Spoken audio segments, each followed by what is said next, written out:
उनके लिए आगे बढ़ना। तो कृष्ण से कहते हैं अर्जुन कि हे प्रभु, आप ये बताओ कि मैं इस ताज को लेकर क्या करूँगा जब ये अब मेरे अपने ही मर जाएंगे। क्योंकि उसमें सारे जितने भी राजा लोग थे ना उस युद्ध में, वो 2-4 आदमियों का युद्ध नहीं था, करोड़ों अरबों लोग उसमें मौजूद थे। उसमें जितने भी मिलने वाले झुलने वाले थे, जो राजा थे, वो सब शामिल हुए थे उसमें।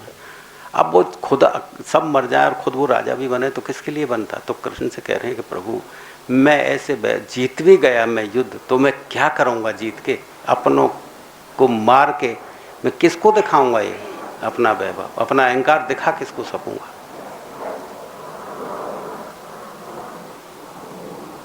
तो वो बोले अर्जुन के इससे बेहतर तो होता है प्रभु कि मुझे सन्यास दिला दो आप।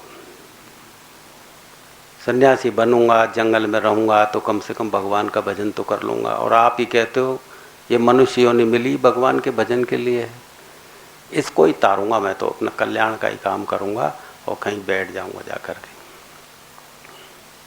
इस तरह की भाषा। अब देखिए, मोह आदमी को भजन करने के लिए भी आतुर कर देता है, ये देखने की बात है। जब आदमी देखता है कि अब कुछ नहीं रह जाना है, मोह है मेरा, उसके लिए तड़प रहे हैं आप।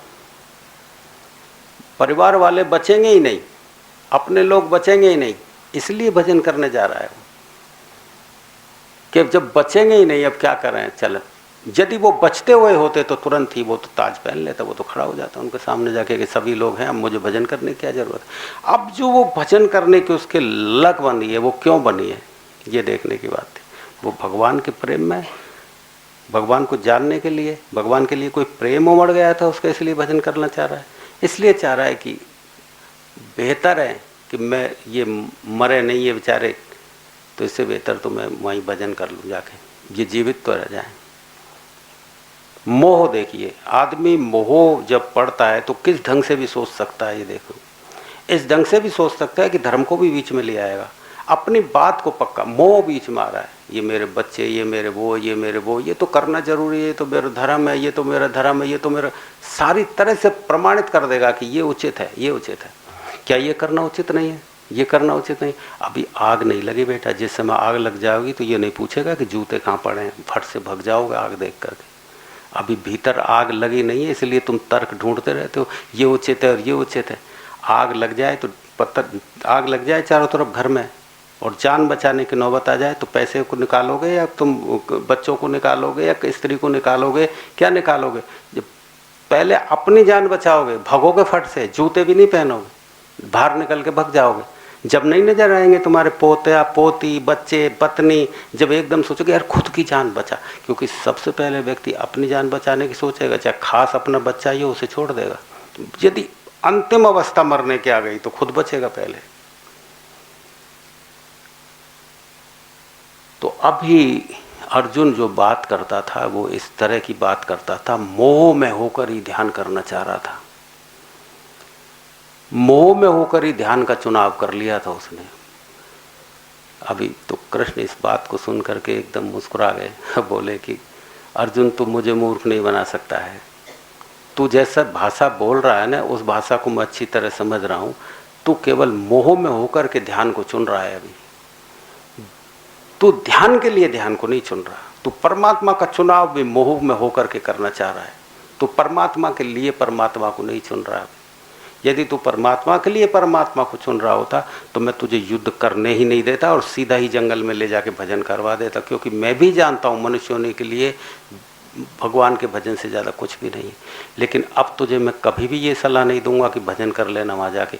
यदि मान लो तू जबरदस्ती भी यहाँ से चला गया ना जंगल में, तो याद कर लेना तू भगवान को प्रेम कभी नहीं करेगा। तू ध्यान में भी युद्ध ही देखेगा, कौन मर रहे हैं, कौन परास्त हो रहे हैं, कौन वीर गति को प्राप्त हो रहा है, हमारे दल में मरे कितने, उसके दल में मरे कितने, विचारों में वही करेगा। तू ध्यान कर ही नहीं सकेगा, क्योंकि ध्यान के लिए जा रहा होता तो ये विचार रुक जाते तेरे। अब विचार रुकेंगे नहीं, क्योंकि अभी तो तू युद्ध से बचने के लिए जा रहा है वहाँ पे कि ये बेचारे मारे ना जाए। और अर्जुन ये भी सोच ले कि तू सोच रहा है ऐसा वे भी सोच रहे हैं क्या। यदि वो भी सोच रहे होते ना तो धनुष को नीचे करके बात कर रहे होते, वो तेरे ऊपर निशाना साधे हुए हैं। तू सोच रहा है ऐसा, तेरी पकड़ ज्यादा है, उनकी पकड़ नहीं है इतनी ज्यादा। तेरी जितनी पकड़ है रिश्तों में, उनकी पकड़ नहीं है। यदि तेरी बराबर पकड़ होती तो तेरा जैसे धनुष गांडीव नीचे गिर गया, क्योंकि जो उसका धनुष था अर्जुन का वो नीचे गिर गया, क्योंकि अपनों को जब उसने देखा था तो उसका शरीर पीला पड़ गया था और मुंह सूखने लगा था और शरीर कांपने लगा था उसका। तो और धनगांडी जमीन पे उसका गिरने लगा था। तो कृष्ण ने जब उसकी ये दशा देखी तो देखा कि मोह किस कदर इसके अंदर फैला हुआ है कि अपने, क्योंकि अब जो अर्जुन कांप रहा था वो भय की वजह से नहीं कांप रहा था, कोई डर नहीं था उसे कि ये मुझे मार देंगे इसलिए कांप रहा। उसका गला इसलिए नहीं सूख रहा था, भय की वजह से गला सूख जाता, वो गला नहीं सूख रहा था, मोह की वजह से कांप रहा था कि ये मेरे अपने, आज के बाद मुझे दिखाई नहीं देंगे, ये मेरे अपने, ये मुझे दिखाई देने वाले। तो कांप रहा है वो, कपकपी लग रहे उसको, पीला शरीर पड़ गया। अर्जुन का शरीर जवान आदमी था, पीला, लेकिन मोह देखो किस कदर था कि ये मेरे अपने हैं, ये मारे जाएंगे।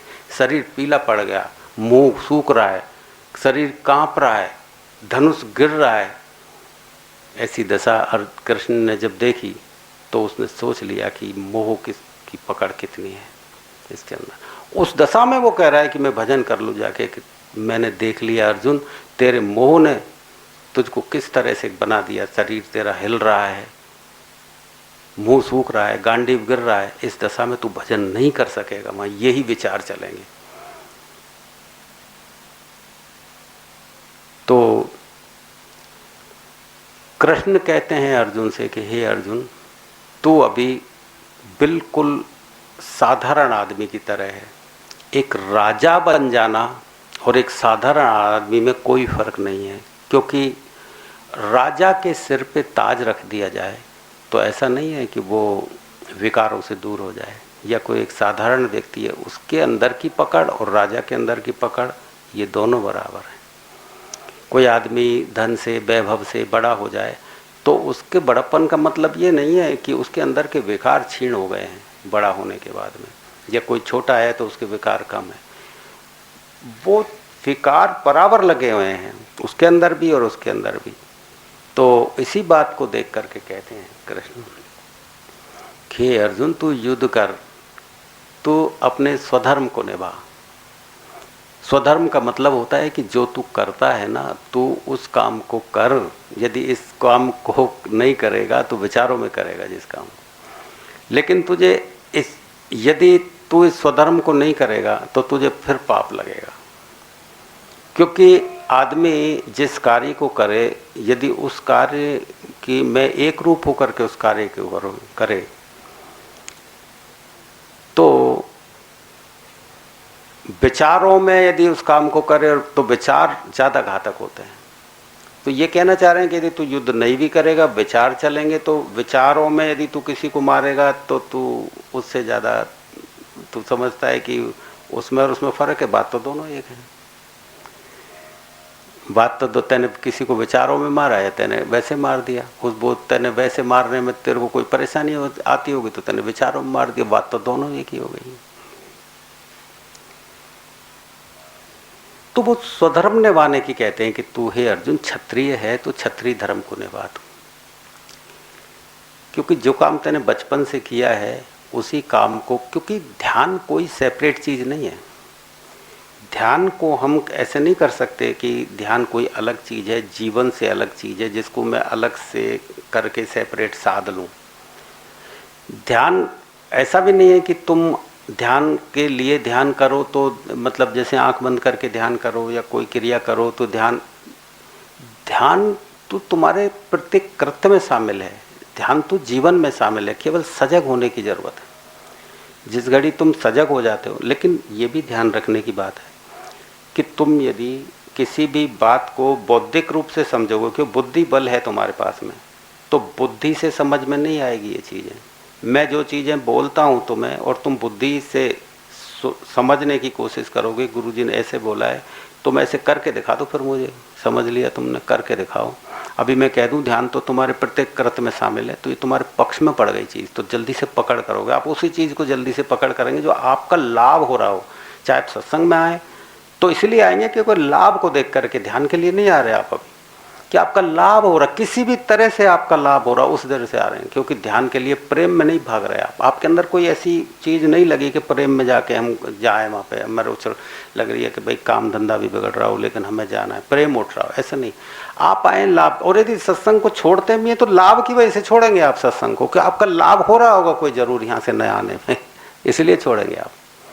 आपके ना आने में भी आपकी लाभ की दृष्टि है, और आपके आने में जिस घड़ी आपके अंदर प्रेम उठे कि नहीं मुझे चलना है, मुझे जाना है, कोई चीज़ अंदर जोर मार रही है, अब आप स्वयं के पैर से आए हैं, फिर आपका कोई लाभ नहीं है। तो जब अर्जुन कहता था मैं जंगल में चले जाऊं, तो उसमें भी वो उसका कोई लाभ छुपा था, और युद्ध करने के लिए तो वो यही कहना चाह रहे थे, हे अर्जुन अभी तू निस्वार्थ, तेरे अंदर दृष्टि बने। तो ये गीता को लिखने, गीता को बोलने का उनका जो मकसद था वो ये नहीं था कि उसे कोई ज्ञान देना है, कोई उपदेश देना है, ऐसा नहीं था, उसे सचेत करना था जीवन के प्रति। और तुम एक बात देखो, गीता एक पहला ग्रंथ है जो युद्ध के मैदान में सुनाया जा रहा है, ज्ञान की बातें युद्ध के मैदान में सुनाई जा रही हैं, इधर सेना खड़ी उधर सेना खड़ी, युद्ध के मैदान में सुनाई जा रही। गीता धर्म उपदेश हमेशा ऐसी अशांति में ही सुनाया जाता है, शांति में उपदेशों की कोई ज़रूरत नहीं पड़ती। जब पूरी तरह से अशांत व्यक्ति हो उस समय आदमी को ज्ञान की ज़रूरत होती है। तुम भी पूरे जीवन में अशांत हो, अर्जुन हो तुम अपने जीवन को देखो, पल पल कितनी अशांति है, कितनी पीड़ा, कितनी कलेश, कितनी परेशानी है। इसलिए तुम्हें सत्संग की ज़रूरत है, इसलिए ज्ञान की ज़रूरत है कि तुम्हारे अंदर एक समझ पैदा हो कि ना तुम्हें रिश्तों ने सुख दिया, ना तुम्हें धन ने सुख दिया, और अब भी उन्हीं में तुम तलाश रहे हो, अब भी उसी में भाग रहे हो, अब भी प्रेम तुम्हारे अंदर पैदा नहीं हो रहा, अब भी तुम प्रेम की वजह से नहीं भाग रहे। तो कृष्ण का सारी दृष्टि जो है अर्जुन को केवल ये देने की कि हे अर्जुन तू निमित्त मात्र बन। तो अर्जुन ने अलग अलग तरह से, जैसे जैसे समय मिलता है मैं अलग अलग तरह से उनके श्लोकों को लेकर के बोलता रहता हूँ। तो इस श्लोक का मुख्य भाव यही है कि अर्जुन का किस कदर मोह जो अपनों में लगा हुआ था, और वो पीड़ा भी पा रहा था, वो दुख भी पा रहा था उन रिश्तों से, इतनी पीड़ा पा रहा था कि वो जान से ही क्यों ना मार दे, इसके बाद भी वो उनको बचाना चाह रहा था। मोह देखो, इसके बाद भी उनका उपकार सोच रहा था, वरना इसके बाद भी वो कह रहा है कि मैं लड़ना नहीं चाहता इनसे, उनको ले चलो सेना, दोनों सेनाओं के बीच में उनको देखना चाह रहा था। तो बेटा ये शास्त्र जो हैं इनमें क्या लिखा है, इनको समझने के लिए ऐसा मत सोचना कि तुम गीता खरीद लाओगे या रामायण खरीद लाओगे और तुम इनको समझ जाओगे। मैं पक्का कह देता हूँ तुमसे कि कितनी ही कोशिश के बाद में आपको ना गीता समझ आ सकती है और ना रामायण समझ में आएगी, कुछ समझ में नहीं आ सकती। आप मन से ही सोच लो हमारे घर गीता रखी है, मैं गीता का पाठ करता हूँ, कृष्ण ही बनना पड़ेगा बेटा गीता को सुनने समझने के लिए। उतनी ऊंचाइयाँ नहीं तुम्हारे अंदर नहीं है तो आप किसी भी श्लोक को अपने ढंग से ही अर्थ कर लेंगे, अपने ढंग से ही आप समझेंगे, अपने ढंग से ही सारी बातें समझ में आएंगी। एक यदि किसी मुर्शिद से, किसी गुरु के जो आत्म जागृत गुरु है उससे सुन लिया ना, तो गीता का प्रॉपर अर्थ समझ में आ जाएगा, चीज़ समझ में आ जाएगी, तुम्हारे अंदर कोई उत्कंठा जागृत हो जाएगी, कोई उत्सुकता आ जाएगी, कोई इस तरह की लहर पैदा हो जाएगी जो किनारे को छू जाती हो, ऐसी लहर पैदा हो जाती है। तुम कितना ही पढ़ लो कोई लहर उठने वाली नहीं है। तुम रामायण पढ़ो, गीता पढ़ो, कुछ लहर नहीं उठेगी, पठन करके सिर बंद करी किताब उठ जाओगे, कोई लहर पैदा नहीं होने वाली, कुछ भी नहीं होगा तुम्हारे अंदर, कोई क्रांति घटित नहीं होने वाली है। और तुमने यदि किसी महात्मा के मुंह से सुन लिया, जो तो अर्जुन ने भी वेद पढ़े थे, शास्त्र पढ़े थे, जाग जाता उनको पढ़ के। वेद पढ़े थे, शास्त्र अर्जुन ने नहीं पढ़ रखे थे, महात्माओं के पास वो नहीं गया था, कितने ही महात्माओं में उसका जीवन बीता, क्योंकि वो वहाँ तो रहे ही नहीं थे, वो तो पूरे जंगल जंगल भटके महात्माओं के पास ही रहे। जाग जाता, वेदों का अध्ययन खूब किया था, शास्त्र खूब पढ़े थे, जाग जाता। और कृष्ण ने फिर उसके सामने जो बोला वो कौन सा उन वेद और शास्त्रों से अलग हट के बोला था? जो वेदों में लिखा था, शास्त्रों में लिखा था, उसी को तो, उसी का निचोड़ तो गीता है, वही तो बोला। तो जो प्रॉपर उन्होंने चीजें पढ़ी, शास्त्र पढ़े, उनको पढ़ करके अर्जुन नहीं जगा और केवल कृष्ण की बातें सुनी, उससे जाग गया। तो बुद्धिमत्ता से शास्त्र समझ में नहीं आते। बुद्धिमत्ता है तुम्हारे अंदर, होगी बुद्धिमत्ता, लेकिन गुरु मुख से सुनना जो होता है वो कोई चोट करती है चीज, वो चीज समझ में आती है। तो कृष्ण जो है अर्जुन के गुरु बन गए थे। और जब तक कृष्ण अर्जुन के गुरु नहीं थे तब भी पांडवों के साथ ही रहते थे, अर्जुन के साथ रहते थे। जब क्यों नहीं समझ में आई? जब भी बहुत सारी बात की होंगी कृष्ण ने अर्जुन से, लेकिन गुरु भाव नहीं बन पाया था अर्जुन का। अर्जुन का गुरु भाव जो बना था वो युद्ध के मैदान में बना था। तो युद्ध के मैदान में जब गुरु भाव बना, कितना ही जागृत व्यक्ति कोई हो, तुम्हारे साथ में कोई रहता हो, तुम जागोगे नहीं उसके साथ से, कभी भी जाग ही नहीं सक, कोई फर्क नहीं पड़ेगा। जागृत व्यक्ति का अपने बच्चों पर प्रभाव नहीं पड़ेगा, बिल्कुल कुछ नहीं पड़ेगा। नहीं, कबीर का बेटा कबीर बन जाता, राम का बेटा राम बन जाता, कृष्ण का भी बेटा था, बच्चे थे, वो कृष्ण की बराबर ऊंचाइयां ले लेते, उनके भाई बंद सब कृष्ण की बराबर ऊंचाइयां ले लेते, खूब बन जाते, उनके साथ ही रहे। तो तुम ये मत सोचना कि एक व्यक्ति जगा हुआ है तो उसके बच्चे भी जागृत हो जाएंगे। उसके बच्चे नशेबाज हो सकते हैं, दारूखोर हो सकते हैं, जुआरी हो सकते हैं, तुम्हारी जागृति उन पर कोई काम करने वाली नहीं है। ऐसा कभी नहीं होगा कि भाई तुम जागृत व्यक्ति के साथ रहो तो कोई तरंगे, बिल्कुल तरंगे काम नहीं करेंगी, चाहे उसके ऊपर ही सो जाओ, कुछ नहीं होने वाला है तुम्हारा, जब तक कि तुम्हारे अंदर प्यास नहीं लगे। तो अर्जुन की जो प्यास थी, जो जब उसकी बातें सुनी तब उसको पता लगा कि कृष्ण की ऊंचाई तो आकाश से भी ज़्यादा है। जब उसकी बातें सुनी तो जब उसके पास रहने से जब उसके अंदर बदलाव आया, उसके सारे अंदर ट्रांसफॉर्मेशन हुई, तो अर्जुन को पता लगा कि कृष्ण साधारण व्यक्ति नहीं है। कृष्ण तो पूरे आकाश में छाया हुआ है, वो तो पत्ती पत्ती पे छाया हुआ है, वो तो उसकी ऊर्जा तो कण कण में बिखरी हुई है। उसकी ऊर्जा के छोटी जगह को घेरेगी, जो एक जागृत व्यक्ति है उसकी ऊर्जा के तीसरी जगह को घेरेगी, तो समस्त अखिल ब्रह्मांड में फैली होती है उसकी ऊर्जा, अखिल ब्रह्मांड में। तो जब उसने जाना कि अरे ये तो अखिल ब्रह्मांड में फैला हुआ है कृष्ण का शरीर, तो वो जो उसमें कहा है ना कि उसको इतने जो ब्रह्म कहते हैं कि उसमें जो गीता में बताया उसमें विराट के रूप में कि भाई इतने सारे मुख थे, भगवान के इतने हाथ थे, इस तरह से आदमी मर रहे हैं उसके मुख में जा रहे हैं, यूँ निकल रहे हैं, इतनी भुजाएं हैं, ये है, ये सब एक केवल एक प्रतीकात्मक प्रतीक हैं ये चीज़ें। बाकी कहना यही चाहते हैं कि भाई इतना फैलाव था उनका कि वो कण कण में व्याप्त थी उनकी ऊर्जा, इतना फैलाव था, इतना फैलाव था। तो अर्जुन का जब भाव बना युद्ध के मैदान में, तो बरबस उसकी तरंगें सहज उतरने लग गई थे। क्या किया था? कोई योग अभ्यास कराया, कोई ज्ञान क्या दिया? तुम गीता को भी देखोगे तो कोई ज्ञान है उसमें? साधारण से प्रश्नों को जवाब है बस, और कुछ नहीं है गीता में। तुम क्या कहते हो ज्ञान? क्या तुम पढ़ के देखो कि ज्ञान क्या ज्ञान है उसमें? कौन सा ऐसा ज्ञान है बताओ? कि कृष्ण अर्जुन के प्रश्नों का केवल जवाब है। अर्जुन प्रश्न करता था और वो जवाब दिए चले जाते, बस यही तो है। आप जैसे प्रश्न करते हैं और आपके प्रश्नों का मैं जवाब दे दूं तो वो केवल प्रश्नोत्तरी ही है बस, और इससे ज्यादा कुछ नहीं है कि प्रश्नों का जवाब दे दिए। लेकिन वो प्रश्न जिस समय अर्जुन करता था वो उस समय शिष्य भाव में करता था। वो प्रश्न दुनिया के नहीं थे कि मेरी दुकान चलेगी कि नहीं चलेगी, कि मेरे बच्चे होंगे कि नहीं होंगे, वो पागलपंती के नहीं थे। वो अब जो प्रश्न उठते थे उसकी अंतर चेतना से उठते थे। तो वो अर्जुन तो कृष्ण से प्रश्न करता था, तो उसका लेवल अर्जुन ने, कृष्ण ने मतलब इतना बना दिया था कि उस हिसाब वो समझ गया था अर्जुन के कृष्ण की ऊंचाई क्या है, तो उसी ऊंचाई के हिसाब से ही बातें करता था।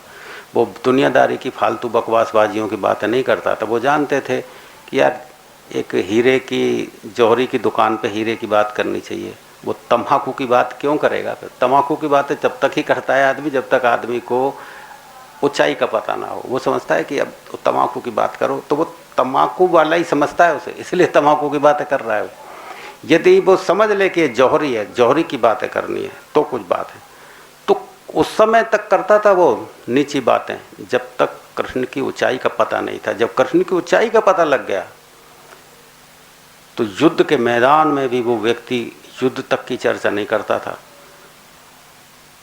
वो अर्जुन युद्ध के मैदान में भी वो परम ज्ञान की चर्चा कर रहा है। ये देखने की बात थी। इतने बड़े संकट के बीच में तो आदमी संकट की फुर्ती है, इसको कैसे हटाएं। इसके बाद भी कि प्रभु ये है तो ये कैसे हुआ, ये कैसे हुआ, और कृष्ण उस समय पे जवाब देते हैं। तो सदगुरु देखता है कि तुम्हारे अंदर कब जिज्ञासा पैदा होती है, कब वो ललक पैदा होती है, कब प्राणों में आग लगती है। तो उसके पास तो पानी है, वो तुरंत ही बुझाने को तैयार रहता है। और यदि पूरे जीवन में तुम नहीं समझ पाते इस खेल को, तो आया है तो सो जाएंगे राजा रंग फकीर। कोई सिंहासन जात है, कोई पकड़े जात जंजीर। तो मरना तो सबको ही है। तो एक सिंहासन चला जाता है और एक यम के दूत उसे ले जाते हैं। तो इतना फर्क है।